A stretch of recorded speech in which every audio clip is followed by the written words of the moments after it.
Healthy ആയിട്ടുള്ള ഒരു breakfast recipe ആയിട്ട് ചെയ്യാൻ വേണ്ടിയിട്ട് പോകുന്നത്. അപ്പോൾ ഞാൻ കഴിഞ്ഞ ദിവസം ഈന്തപ്പഴം കൊണ്ടുള്ള ഐസ്ക്രീമിന്റെ വീഡിയോ ഞാൻ അപ്ലോഡ് ചെയ്തിട്ടുണ്ടായിരുന്നു.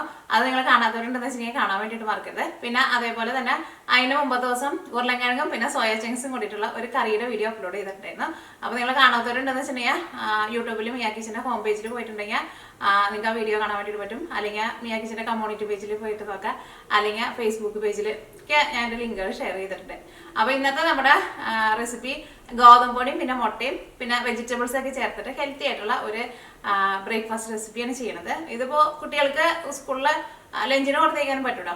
പക്ഷെ എന്ത് സാധനം ചൂടോടുകൂടി കഴിക്കുമ്പോഴായിരിക്കില്ല നല്ല ടേസ്റ്റ് ഉണ്ടാവുക. പക്ഷെ ഇത് ചൂടാറിയാലും ടേസ്റ്റ് ഉണ്ടാവും. പക്ഷെ ചൂടോടുകൂടി കഴിക്കുമ്പോൾ കുറച്ചുകൂടി നല്ല ടേസ്റ്റ് ഉണ്ടാവും. അപ്പോൾ നിങ്ങൾ ട്രൈ ചെയ്ത് നോക്കിയിട്ട് ഫീഡ്ബാക്ക് പറയാൻ വേണ്ടിയിട്ട് മറക്കരുത്. പിന്നെ വീഡിയോ ഇഷ്ടമാണെന്ന് വെച്ചിട്ടുണ്ടെങ്കിൽ നിങ്ങളുടെ ഫ്രണ്ട്സിന് ഷെയർ ചെയ്യാൻ വേണ്ടിയിട്ട് മറക്കരുത്. അപ്പോൾ നമുക്കൊട്ട് സമയം കളയേണ്ടതിന് നമ്മുടെ ഹെൽത്തി ആയിട്ടുള്ള ബ്രേക്ക്ഫാസ്റ്റ് റെസിപ്പി റെഡി ആക്കിയിട്ട് എടുക്കാം.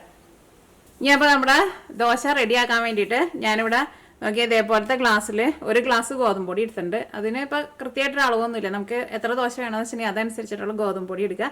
അപ്പോൾ ഞാനിവിടെ ശരിക്കുള്ള ഗോതമ്പൊടിയായിട്ട് എടുത്തേക്കുന്നത്. ഇവിടെ ഞങ്ങൾക്ക് ഇതേപോലെ ശരിക്കുള്ള ഗോതമ്പൊടിയും കിട്ടും. പിന്നെ നമ്മുടെ ഇന്ത്യൻ കടയിൽ നിന്ന് ആട്ട അല്ലെങ്കിൽ ഗോതമ്പൊടി എന്നൊക്കെ പറഞ്ഞിട്ട് നമുക്ക് വാങ്ങാൻ വേണ്ടിയിട്ട് കിട്ടും. പക്ഷേ അതിൻ്റെ കളറും ഈ ഗോതമ്പൊടിയുടെ കളറും അത് നിങ്ങൾക്ക് അറിയായിരിക്കും. നാട്ടിൽ മില്ലിൽ കൊടുത്തിട്ട് പൊടിപ്പിച്ചിട്ടുണ്ടെങ്കിൽ ഗോതമ്പൊടിയുടെ കളറും നമ്മൾ കടയിൽ നിന്ന് വാങ്ങുന്ന ഗോതമ്പൊടിയുടെ കളറും തമ്മിൽ നല്ല വ്യത്യാസമുണ്ട്. ഇത് നല്ലൊരു ഡാർക്ക് ബ്രൗൺ ആട്ടോ. ഇനി അത് ചെറുതായിട്ട് ഇങ്ങനെ ഗോതമ്പിൻ്റെ നല്ല മഞ്ഞ കളറിൽ അതിൻ്റെ ഈ തോട് ഒക്കെ കാണുന്നുണ്ട്. പക്ഷേ ശരിക്കുള്ള ഗോതമ്പൊടി വെച്ചിട്ട് നമ്മൾ വെറുതെ ദോശ ഉണ്ടാക്കിയിട്ടുണ്ടെങ്കിൽ കഴിക്കാൻ വേണ്ടിയിട്ട് നല്ല ടേസ്റ്റ് ആണല്ലോ. അപ്പോൾ ഇത് ഒരു ഗ്ലാസ് ഗോതമ്പൊടി നമ്മൾ ഫസ്റ്റ് വെള്ളം ഒഴിച്ചിട്ട് നമ്മൾ ദോശയ്ക്ക് മിക്സ് ചെയ്യില്ല, അതേപോലെ മിക്സ് ചെയ്തിട്ട് എടുക്കുക. ഇതേപോലത്തെ ദോശ ഞാനിവിടെ മിക്ക ദിവസം രാവിലെ ഒന്നുമില്ലയെന്ന് വെച്ചിട്ടുണ്ടെങ്കിൽ പെട്ടെന്ന് റെഡിയാക്കിയിട്ട് എടുക്കണം ദോശ. അല്ലെങ്കിൽ എൻ്റെ ഹസ്ബൻഡ് ഓഫീസിൽ നിന്ന് വരുമ്പോൾ ഒന്നുമില്ലയെന്ന് വെച്ചിട്ടുണ്ടെങ്കിൽ പെട്ടെന്ന് ഞാൻ ഈ ദോശ ഉണ്ടാക്കും. അപ്പോൾ ഇനി ഇതിലേക്ക് ഞാനിവിടെ ഇതേപോലെ കുറച്ച് പെരിഞ്ചീരകം ചേർക്കുന്നുണ്ട്. ആ പെരിഞ്ചീരകത്തിൻ്റെ ടേസ്റ്റ് നിങ്ങൾക്ക് ഇഷ്ടമാണെന്ന് വെച്ചിട്ടുണ്ടെങ്കിൽ ചേർക്കാം. അത് ഇടയ്ക്കിങ്ങനെ ദോശയുടെ കൂടെ ആ പെരിഞ്ചീരകം കണ്ട് കടിക്കുമ്പോൾ പെരിഞ്ചീരകത്തിന് ഒരു പ്രത്യേക ഒരു ടേസ്റ്റ് ഉണ്ടല്ലോ. ഇനി ചെറിയ ജീരകം വേണമെന്ന് വെച്ചാൽ അത് ചേർക്കാം. പക്ഷേ എനിക്ക് പെരിഞ്ചീരകത്തിൻ്റെ ടേസ്റ്റാണ് കൂടുതൽ ഇഷ്ടം. ഈ ഇതിലേക്ക് നമുക്ക് ആവശ്യത്തിന് വെള്ളം ഒഴിച്ചിട്ട് ഇതൊന്ന് മിക്സ് ചെയ്തിട്ട് എടുക്കുക. ഇനി നിങ്ങൾക്ക് ഇതിലേക്ക് ഉപ്പ് വേണമെന്ന് വെച്ചിട്ടുണ്ടെങ്കിൽ ഉപ്പ് ചേർക്കുക. ഞാൻ സാധാരണ ഇങ്ങനെ ദോശ ഇങ്ങനെ വീട്ടിൽ മിക്കപ്പോഴും ഉണ്ടാക്കുമ്പോൾ ഞാനാണ് ഉപ്പ് ചേർക്കൽ കുറവാണ്. കാരണം ചിലപ്പോൾ മിക്കപ്പോഴും നമ്മൾ എന്തെങ്കിലും കറിയൊക്കെ കൂട്ടിയിട്ടാണല്ലോ കഴിക്കുക. അപ്പോൾ പിന്നെ ദോശയിൽ അല്ലെങ്കിൽ ചപ്പാത്തിയിൽ അങ്ങനെ സെപ്പറേറ്റ് ഉപ്പ് ഞാൻ അങ്ങനെ ചേർക്കാറില്ല. നിങ്ങൾക്ക് വേണമെന്ന് വെച്ചിട്ടുണ്ടെങ്കിൽ ചേർക്കാം.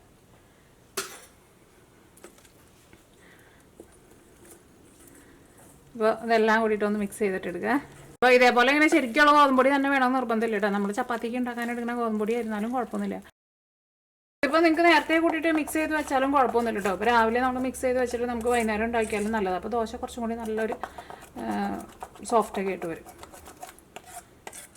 നമുക്ക് മിക്സ് ചെയ്ത വഴിക്ക് തന്നെ ഉണ്ടാക്കണേനും കുഴപ്പമില്ല. അപ്പോൾ നമ്മളിത് മിക്സ് ചെയ്ത വഴിക്ക് തന്നെയാണ് ഉണ്ടാക്കാൻ വേണ്ടിയിട്ട് പോകണം. ദോശയുടെ മുകളിൽ മുട്ടയുടെ ഒരു ഫില്ലിങ് വയ്ക്കും. അപ്പോൾ നിങ്ങൾക്ക് ഗോതമ്പ് ദോശ വെറുതെ കഴിക്കണവർക്ക് വേണമെന്ന് വെച്ചിട്ടുണ്ടെങ്കിൽ അതേപോലെ ദോശ ചുട്ടിട്ട് കഴിക്കാം കേട്ടോ. നമ്മൾ ഫസ്റ്റ് ഗോതമ്പ് ദോശ ഉണ്ടാക്കും. അത് കഴിഞ്ഞിട്ടാണ് നമ്മൾ ഈ മുട്ടയുടെ പരിപാടി ചെയ്യാൻ വേണ്ടിയിട്ട് പോവുക. അപ്പോൾ ഞാനിവിടെ നോക്കിയേ കുറച്ച് സവോള എടുത്തിട്ടുണ്ട്, പിന്നെ ക്യാബേജ് എടുത്തിട്ടുണ്ട്. ക്യാബേജ് ഞാനിവിടെ നമ്മൾ ഗ്രേറ്റ് ചെയ്യണ ഇതില്ല, അതിനകത്ത് വെച്ചിട്ട് ഗ്രേറ്റ് ചെയ്തിട്ടാണ് എടുത്തേക്കുന്നത്. അങ്ങനെ ഗ്രേറ്റ് ചെയ്തിട്ട് എടുക്കുക. അപ്പോൾ നല്ല പൊടി പൊടി പോലെ കിട്ടും. ഓക്കെ, ഇതേപോലെ ഇങ്ങനെ ഈ ഗ്രേറ്ററിൻ്റെ ഈ വലിയ ഇതുണ്ടല്ലോ, ഇതും വെച്ചിട്ട് ജസ്റ്റ് ഇങ്ങനെ ഒന്ന് ഗ്രേറ്റ് ചെയ്താൽ മതി. അപ്പോൾ നല്ല പൊടി പൊടി പോലെ കിട്ടും നമുക്ക്. അതേപോലെ തന്നെ ക്യാരറ്റും അതും ഞാൻ ഗ്രേറ്ററിന് വെച്ചിട്ട് ഗ്രേറ്റ് ചെയ്തിട്ട് എടുത്തത്. ഇതിനൊന്നും അങ്ങനെ കറക്റ്റായിട്ടൊരു അളവില്ല കേട്ടോ. അതൊക്കെ നമ്മുടെ ടേസ്റ്റിനനുസരിച്ചിട്ട് ചേർക്കാം. ഇനിയിപ്പോൾ ഇനി അത് ഏതെങ്കിലും ഒരു സാധനം നമുക്ക് കൂടുതൽ ഇഷ്ടമെന്ന് വെച്ചിട്ടുണ്ടെങ്കിൽ അത് കൂടുതൽ ചേർക്കാം. ഇനിയിപ്പോൾ ക്യാരറ്റ് ഇഷ്ടമില്ലാന്ന് വെച്ചിട്ടുണ്ടെങ്കിൽ ക്യാരറ്റ് ചേർത്തില്ലെങ്കിൽ കുഴപ്പമില്ല. അത് നിങ്ങളുടെ ഇഷ്ടത്തിനനുസരിച്ചിട്ട് നിങ്ങൾ ചേർത്ത് കൊടുക്കുക. അപ്പോൾ എല്ലാവരും നല്ല പൊടി പൊടിയായിട്ട് കട്ട് ചെയ്തിട്ട് എടുക്കണം. പിന്നെ എരിവിന് വേണ്ടിയിട്ട് ഇതേ 2 പച്ചമുളക് എടുത്തിട്ടുണ്ട്. പിന്നെ മുട്ടയും വേണം. അത് നമ്മൾ എത്ര ദോശ ഉണ്ടാക്കണമെന്ന് വെച്ചിട്ടുണ്ടെങ്കിൽ അതനുസരിച്ചിട്ടുള്ള മുട്ട എടുക്കുക. മിക്സ് ചെയ്യാൻ വേണ്ടിയിട്ട് ഒരു ബൗൾ എടുക്കുക. ഇതിലേക്ക് നമ്മുടെ ഈ ക്യാരറ്റ്, ക്യാബേജ്, സവോളയൊക്കെ ചേർക്കുക.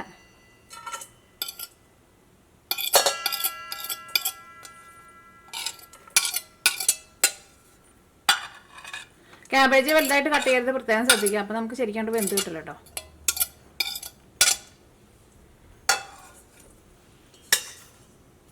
ഇതിലേക്ക് പച്ചമുളക് ചേർക്കുക. പച്ചമുളകൊക്കെ നിങ്ങളുടെ എരിവിനനുസരിച്ചിട്ട് ചേർക്കാം. പിന്നെ നല്ല പൊടി പൊടിയായിട്ട് കട്ട് ചെയ്തിട്ട് ചേർക്കാം. അപ്പോൾ നമുക്ക് പച്ചമുളക് കടിച്ചാൽ അത്രയ്ക്കേണ്ട എരിവുണ്ടാവില്ല. അത് നമ്മൾ വട ഉണ്ടാക്കുമ്പോഴായിരുന്നാലും നല്ല പൊടി പൊടിയായിട്ട് കട്ട് ചെയ്യുക. അല്ലെങ്കിൽ ഒരു പച്ചമുളക് കടിച്ചിട്ടുണ്ടെന്ന് വെച്ചിട്ടുണ്ടെങ്കിൽ നമ്മുടെ കണ്ണിൽ നിറയെ വെള്ളം വരും. ഇനി ഇതിലേക്ക് നമുക്ക് മുട്ട ചേർക്കാം.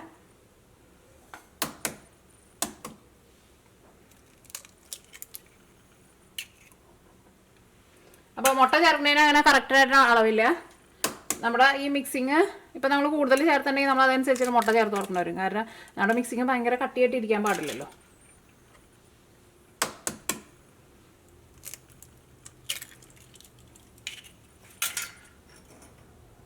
ഇതിലേക്ക് ആവശ്യത്തിന് ഉപ്പ് ചേർക്കാം.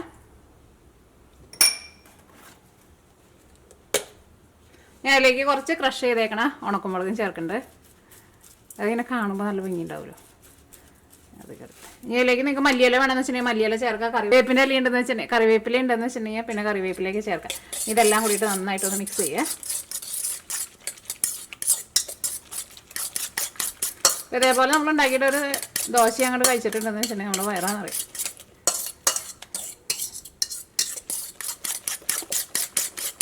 നന്നായിട്ട് മിക്സ് ചെയ്യുക. ഇനി ഞാനിവിടെ ദോശ ചുടാൻ വേണ്ടിയിട്ട് പോകുന്നത് നമ്മുടെ ദോശക്കല്ലും വെച്ചിട്ടാണ് ഉണ്ടാക്കുന്നത്. ദോശക്കല്ലും വെച്ചിട്ട് നമ്മൾ ദോശയൊക്കെ ഉണ്ടാക്കിയിട്ടുണ്ടെങ്കിൽ നല്ല ടേസ്റ്റ് ആയിരിക്കും. അപ്പോൾ നിങ്ങളുടെ അടുത്ത് ദോശക്കല്ലുണ്ടെന്ന് വെച്ചിട്ടുണ്ടെങ്കിൽ ദോശക്കല്ല് ചെയ്യുക. അപ്പോൾ എൻ്റെ അടുത്തൊരു ദോശക്കല്ലുണ്ട്. ഞാൻ നാട്ടിൽ നിന്ന് കൊണ്ടുവന്നു കേട്ടോ. ഇപ്പോൾ കൊണ്ടുവന്നിട്ട് ഒരു 3 വർഷമൊക്കെ ആയിട്ടുണ്ട്. നോൺ സ്റ്റിക്കിൽ ഉണ്ടാക്കുമ്പോൾ അത്രയ്ക്കാണ്ട് മുരിഞ്ഞ് കിട്ടില്ലല്ലോ. നോൺ സ്റ്റിക്കിൽ എന്ത് സാധനം ഉണ്ടാക്കിയാലും ടേസ്റ്റ് ഉണ്ടാവില്ല. ഇരുമ്പിൻ്റെ ചട്ടിയൊക്കെ ആകുമ്പോൾ നല്ല ടേസ്റ്റ് ആയിരിക്കും എന്തുണ്ടാക്കിയാലും. അപ്പോൾ നമ്മുടെ മിക്സിങ് റെഡി ആയിട്ടുണ്ട്. നന്നായിട്ട് പതഞ്ഞൊക്കെ വന്നിട്ടുണ്ട്. ഇതാണ്ട് നീക്കി വയ്ക്കുക. അപ്പോൾ നമ്മുടെ ദോശ ഉണ്ടാക്കാനുള്ള ദോശക്കല്ല് നന്നായിട്ട് ചൂടായിട്ടുണ്ട്. ഇനി കുറച്ച് ഓയിൽ ഒഴിച്ചിട്ടൊന്ന് തൂക്കട്ടെ കേട്ടോ. ഇങ്ങനെ സബോള വെച്ചിട്ട് ഇങ്ങനെ തൂക്കുമ്പോൾ നല്ല മണം വരും. അപ്പോൾ ഇനി നമ്മൾ മാവ് ഒഴിച്ചിട്ട് ഫസ്റ്റ് നമ്മൾ ദോശയാണ് ഉണ്ടാക്കാൻ വേണ്ടിയിട്ട് പോകുന്നത്. ദോശമാവ് ഒഴിക്കട്ടെ. നിങ്ങൾ നോൺ സ്റ്റിക്കിൻ്റെ പാനിലേക്കാണ് ഉണ്ടാക്കണമെന്ന് വെച്ചിട്ടുണ്ടെങ്കിൽ ഫസ്റ്റ് നിങ്ങൾ ഓയിൽ ഒഴിച്ചിട്ട് ഇതേപോലെ ഇങ്ങനെ പരത്തുമ്പോൾ അത് ആ പാൻമ പിടിച്ചിരിക്കില്ല കേട്ടോ. അതിങ്ങനെ വിട്ട് പോരും. അത് ഇങ്ങനത്തെ ദോശക്കല്ലായിരുന്നാലും കൂടുതൽ എണ്ണ നമ്മൾ ഒഴിച്ചു കൊടുത്തിട്ടുണ്ടെന്ന് വെച്ചിട്ടുണ്ടെങ്കിൽ അങ്ങനെ പിടിക്കില്ല, മാവ് പിടിക്കില്ല, മാവ് വിട്ട് പോരും. അത് ദോശമാവ് ഒഴിച്ച് കഴിഞ്ഞിട്ട് പിന്നെ അതിന് മുകളിൽ കൂടെ കുറച്ച് ഓയിലൊന്ന് ഒഴിച്ചു കൊടുത്താൽ മതി. അല്ലെങ്കിൽ ഈ ഓയിലിങ്ങനെ ഭയങ്കര സ്മൂത്തായിട്ടാണല്ലോ ഇരിക്കുക. അപ്പോൾ നമ്മൾ മാവ് ഒഴിച്ചിട്ട് ഇങ്ങനെ പരത്തുമ്പോൾ അടിയിൽ നിന്ന് ഇങ്ങനെ പിടിക്കാണ്ട് ഇങ്ങനെ വിട്ട് പോരും.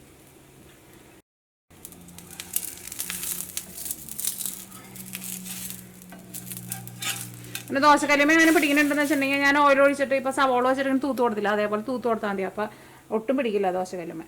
അപ്പോൾ നമ്മുടെ ദോശ ഒരു സൈഡ് ചെറുതായിട്ടൊന്ന് മുരിഞ്ഞിട്ടുണ്ടെങ്കിൽ നമുക്ക് മറ്റേ സൈഡും തിരിച്ചിടാം. 2 സൈഡും തിരിച്ച് മറിച്ചിട്ടിട്ട് മൊരിയിച്ചിട്ട് എടുക്കുക. എനിക്ക് ഇതേപോലെ ഇങ്ങനെ എടുക്കുമ്പോൾ ദോശ നന്നായിട്ട് മൊരിയിച്ചിട്ട് എടുക്കുന്നത് ഇഷ്ടം. നമുക്ക് അത്രയ്ക്കാണ്ട് മൊരിയിക്കണ്ട. കാരണം ഇനി ഇതിലേക്ക് നമുക്ക് മുട്ടയുടെ ഫില്ലിങ്ങും കൂടിയിട്ട് വെക്കണമല്ലോ. അതും കൂടി വെച്ച് കഴിഞ്ഞിട്ട് നമുക്ക് ദോശ നന്നായിട്ട് മൊരിയിച്ചിട്ട് എടുക്കാം.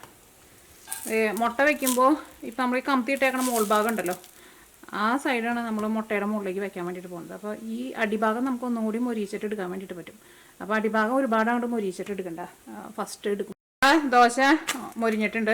ഈ സൈഡിലാണ് നമ്മൾ മുട്ട ഒഴിക്കാൻ പോകണമെന്ന് പറഞ്ഞില്ല. ഈ സൈഡ് നന്നായിട്ട് മൊരിഞ്ഞിട്ടുണ്ട്. അടിഭാഗം അത്രയ്ക്കാണ്ട് മൊരിഞ്ഞിട്ടില്ല. അത് നമ്മൾ ഇപ്പോഴേക്ക് അത്രയ്ക്കാണ്ട് മൊരിക്കണില്ല. അപ്പോൾ നമുക്ക് ഇതാണ്ട് എടുത്ത് മാറ്റി വയ്ക്കാം.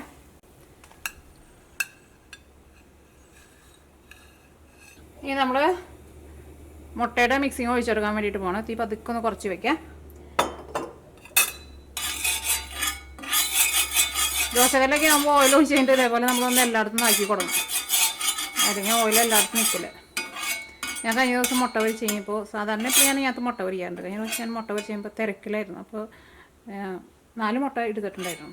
എല്ലാം കൂടിയിട്ട് ഒരുമിച്ചാണ്ട് ഒഴിച്ചു. സൈഡിൽ കൂടെ മൊത്തം താഴ്ത്തിക്കാൻ പോയി.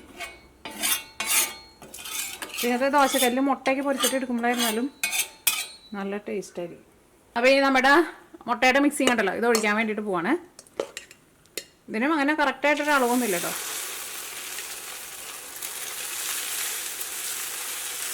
ഞാൻ ഒന്ന് പരത്തി കൊടുക്കുക. ഏകദേശം നമ്മളെ ഉണ്ടാക്കിയേക്കണ ഒരു ദോശയുടെ വലിപ്പത്തിൽ. ഇപ്പോൾ കറക്റ്റ് ഷേപ്പൊന്നും ആയില്ലെന്ന് വെച്ചിട്ട് കുഴപ്പമൊന്നുമില്ല. നമ്മൾ വീട്ടിൽ കഴിക്കാനാണല്ലോ. ഒരുപാട് കനത്തിലങ്ങോട്ട് വേണ്ട. ഇപ്പോൾ നമ്മൾ മുട്ട പരത്തി കഴിഞ്ഞല്ലോ. ഇനി നമ്മൾ എന്ത് ചെയ്യണം, നമ്മൾ റെഡിയാക്കി ചെയ്യണ ഈ ദോശ ഉണ്ടല്ലോ, ഈ മുരിഞ്ഞേക്കണ ഭാഗമാണ് നമ്മൾ ഈ മുട്ടയുടെ കൂടെ ഇങ്ങനെ കന്താൻ വേണ്ടിയിട്ട് പോകുന്നത്. ഇതങ്ങനെ നന്നായിട്ട് ഇങ്ങനെ ഒന്ന് വെച്ചിട്ട് ഇങ്ങനെ ഒന്ന് പതിപ്പിച്ച് കൊടുക്കുക. ചിലപ്പോൾ നിങ്ങൾക്ക് എല്ലാവർക്കും അറിയായിരിക്കും, നിങ്ങളുടെ വീട്ടിലേക്ക് ഉണ്ടാക്കുന്നതായിരിക്കും. പക്ഷേ അറിയാത്തവരൊക്കെ ഉണ്ടാവും. അപ്പോൾ ഇതേപോലെ ഉണ്ടാക്കി നോക്കാം. ഇപ്പോൾ മുട്ട ഇതുമ്പോൾ പിടിച്ചിട്ടുണ്ടാവും. കാരണം മുട്ടയുടെ മോൾ ഭാഗം വേവണേലും മുമ്പ് ഇതേപോലെ നമ്മൾ വെച്ച് കൊടുക്കണം. നമ്മൾ മുട്ടേനെ തിരിച്ചിടാൻ വേണ്ടിയിട്ട് പോകണം. ഇതിങ്ങനെ വെച്ച് കഴിഞ്ഞിട്ട് പിന്നെ നമ്മളൊന്നും നോക്കരുത്, ഒറ്റ തിരിച്ചിട്ടുള്ളൂ തിരിക്കണം. ആലോചിച്ചിരുന്നിട്ടുണ്ടെന്ന് വെച്ചിട്ടുണ്ടെങ്കിൽ കരിഞ്ഞു പോകും. ഇപ്പോൾ സൂപ്പറായിട്ടുണ്ട്. ഇനി നമ്മുടെ അടിയിലിരിക്കുന്ന നമ്മുടെ ദോശ അങ്ങോട്ട് നന്നായിട്ടുണ്ട് മൊരിയട്ടെ. അപ്പോൾ നിങ്ങളെല്ലാവരും ട്രൈ ചെയ്ത് നോക്കാം. കഴിക്കുമ്പോൾ ചെറിയ ചൂടോട് കൂടിയിട്ട് കഴിക്കാൻ വേണ്ടിയിട്ട് നോക്കാം. അപ്പോൾ ട്രൈ ചെയ്ത് നോക്കിയിട്ട് ഫീഡ്ബാക്ക് പറയാൻ വേണ്ടിയിട്ട് മറക്കരുത്. അപ്പോൾ ഇനി നമുക്ക് നാളെ വേറൊരു പുതിയ റെസിപ്പി ആയിട്ട് വരാം.